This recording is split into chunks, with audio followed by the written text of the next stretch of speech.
Eto na nga mga chong, marami tayong basketball updates. Jody Vance at RJ Abarrientos, malaki ang magiging role sa semifinals. Matapos ma-sweep ng Barangay Ginebra ang kanilang rival team na Meralco Bolts sa nakalipas na quarterfinals, ay mag-a-advance na nga ang kupunan ni Coach Tim Cone sa semifinals. Diyan nga expected na mas magiging dikdikan ng labanan dahil mas mahaba nga na best of 7 semifinal series. At mayroon niyang dalawang player si Coach Tim Cone na nakikita natin na malaki ang magiging role at impact sa kanilang kupunan. Unang-una nga dyan ay itong kanilang rookie na si RJ Abarrientos. Ito ngang si RJ mga chong ay ang isa sa pinakamaganda ang inilalaro sa Barangay Ginebra. Consistent nga yung ipinapakita nito kahit pa off the bench lang siya ginagamit ni Coach Tim Cone. Pero bakit nga ba malaki ang magiging role at impact nitong si RJ Abarrientos sa Barangay Ginebra ngayong semifinals? Ang sagot ay dahil sa kanyang energy at tenacity sa laro. At ipinakita nga yan ni RJ sa Game 3 quarterfinals kontra Meralco, kung saan ay nagawa niya ngang matulungan ang kanyang koponan na makuha ang panalo at naipamalas nga nito yung kanyang potensyal na po pwedeng magamit ni Coach Tim sa semifinals. Ayon nga mismo dito kay RJ Abarrientos, sa kanyang naging latest interview ay nag-enjoy nga lang daw siya every time na binibigyan siya ni Coach Tim Cone ng playing time. Very blessed nga rin daw si RJ sa opportunity na ibinibigay sa kanya ng Barangay Ginebra at napakalaki ng araw ng tiwalang ibinibigay sa kanya ng coaching staff pati na rin ng mga players. Kaya mas ganado raw itong si RJ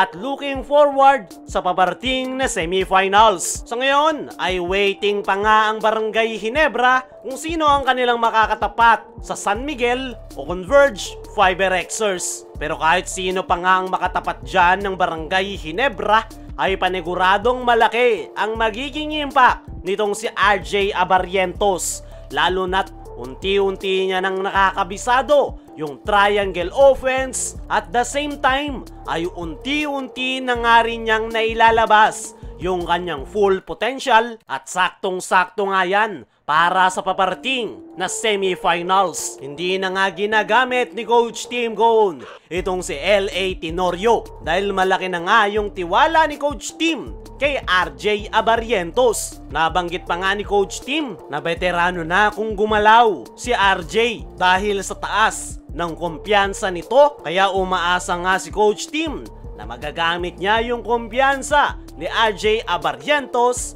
sa semifinals. Bukod kay RJ Abarrientos ay mayroon pang isang player si Coach Tim na malaki ang may tutulong sa semifinals.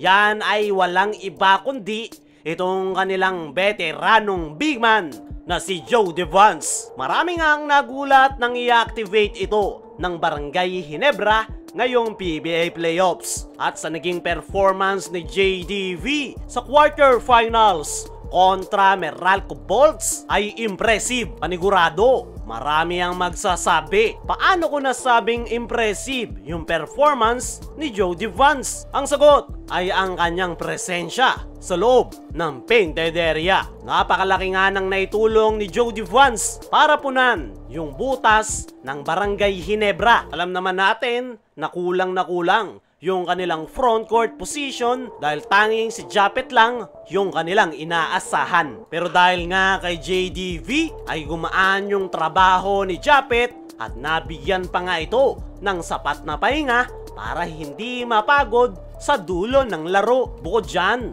ay marami pang mga naitulong si Jody Vance na hindi nakikita sa stat sheet, gaya na lang ng pagiging balancer o stabilizer ng triangle offense ni Coach Tim Cone. Si JDV nga ang dahilan kung bakit less turnovers yung ipinapakita ng Ginebra ngayong PBA playoffs. Sa tagal na nga niyang nakasama si Coach Tim Cone ay kabisadong-kabisado na nito ang triangle offense at nakakatulong rin ito para sa kanilang mga bagong players. At pagpasok ng semifinals ay ang presensya ni JDV sa painted area yung pinakamapapakinabangan ni Coach Tim Cone, lalong-lalo na sakaling San Miguel Beermen ang kanilang makaharap sa semifinals. Hindi nga masyadong poproblemahin ni Coach Tim Cone si Junmar Fajardo dahil nandyan nga si JDV na po pwede nilang gamitin pang depensa. Expected na hindi tatagal si Jody Vance dahil sa kanyang edad, pero magawa niya lang depensahan ng kahit ilang minuto si Junmar Fajardo ay malaking tulong na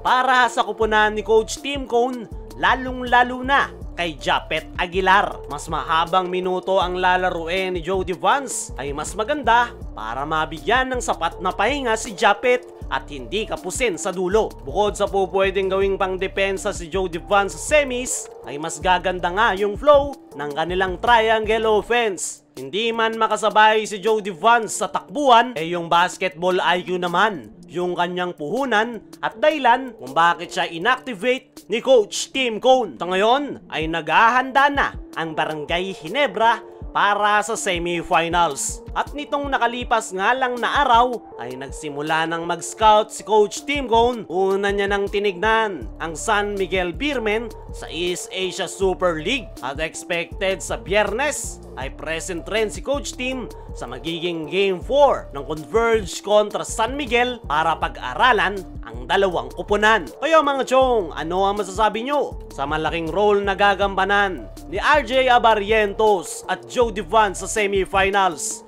I-comment mo lang dyan sa ibaba.